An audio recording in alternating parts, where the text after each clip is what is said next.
ಮಾಡಿ ಒಂದಿಷ್ಟು ಅವ್ರಿಗೆ ಒಂದು ಸಲಾಮ್ ಹೇಳುವಂಥ ಕೆಲಸ ಮಾಡಿದ್ದಾರೆ ಡಿ ಕೆ ಶಿವಕುಮಾರ್ ಅವರಿಗೆ. ಮತ್ತು ಡಿ ಕೆ ಶಿವಕುಮಾರ್ ಜೊತೆಗೆ ಒಳ್ಳೆಯ ಸಂಬಂಧ ಇದೆ ಅಂತೂ ನಾವು ಸುದ್ದಿ ಕೇಳ್ತಾ ಇದ್ದೀವಿ.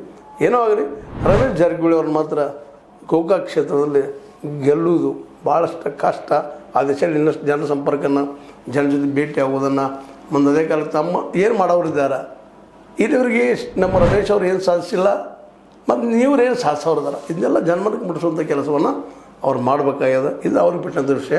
ಯಾಕಂದ್ರೆ ಇಲೆಕ್ಷನ್ ಅನ್ನೋದು ಏನಾಗಿಬಿಟ್ಟದಪ್ಪ ಅಂದ್ರೆ ಇವತ್ತು 5 ವರ್ಷಕ್ಕೆ ಬರುವಂಥ ಒಂದು ವ್ಯಾಪಾರ ದುಡ್ಡು ತೆಗೆಯುವಂಥದ್ದು ಅಂತೇಳಿ ಅದು ಆಗದ.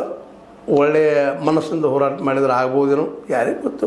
ಆದರೆ ಜನರ ಮನಸ್ಸಿನಲ್ಲಿ ಅನ್ನೋದು ಇನ್ನೂ ಗುಪ್ತದ. ಬಟ್ ಕಡಾಡಿ ಅವ್ರ ಹಿಂದಿನ ಪರ್ಫಾರ್ಮೆನ್ಸ್ ನೋಡ್ರೆ, ಲಾಸ್ಟ್ ಎಲೆಕ್ಷನ್ ಪರ್ಫಾರ್ಮೆನ್ಸ್ ನೋಡ್ರೆ ಒಳ್ಳೆಯ ಒಂದು ಕಾಂಪಿಟೇಷನ್ ಇವ್ರ ಮಧ್ಯೆ ಆಗ್ಬೋದು ಅನ್ನುವಂಥದ್ದು ಒಂದಿಷ್ಟು ಅವರ ವಿರೋಧಿಗಳು ಮತ್ತು ಜನಸಾಮಾನ್ಯರು ಮಾತಾಡುವಂಥ ವಿಷಯ.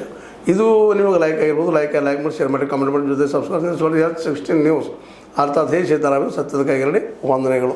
ಆತ್ಮೀಯ ಸಾರ್ವಜನಿಕರಲ್ಲಿ H 16 ಅರ್ಥಾತ್ ಹೇ ಸೀತಾರಾಮದಿಂದ ಒಂದು ಮನವಿ. ಈ ಸಂಸ್ಥೆ ಭ್ರಷ್ಟಾಚಾರ, ಅನ್ಯಾಯ, ಅತ್ಯಾಚಾರಗಳಿಂದ ನೊಂದವರ ವೇದಿಕೆ. ಅನ್ಯಾಯಕೋರರ, ಭೂಗಳ್ಳರ, ನಶಾ ಸಾರಾಯಿ ಮಾಫಿಯಾಗಳ ವಿರುದ್ಧದ ಧ್ವನಿ. ರೈತರ, ಕೂಲಿಕಾರ, ಕಾರ್ಮಿಕರ, ಬಿದ್ದ ಸಮುದಾಯ ಜನರ ಧ್ವನಿ. ಬೆಂಬಲವಾಗಿ ನಿಂತು ತನುಮನ ಧನದ ಸಹಾಯಕ್ಕೆ ಸಾರ್ವಜನಿಕರಲ್ಲಿ ಕೋರಿಕೆ. ದಾನದ ಸಹಾಯ ನೀಡಿ ಸ್ವಾತಂತ್ರ್ಯ ಪತ್ರಿಕೋದ್ಯಮ ಉಳಿಸಿ ಬೆಳೆಸಿ. ವಂದನೆಗಳು. ತಮ್ಮನ್ನೇ ನಂಬಿರುವ ಮಲ್ಲಪ್ಪ ಇ ಜೋತಾವರ್.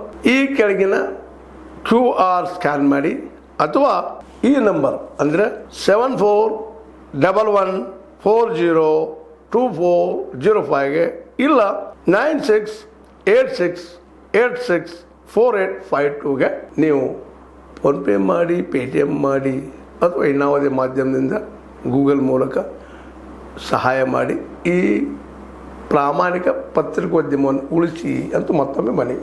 ವಂದನೆಗಳು.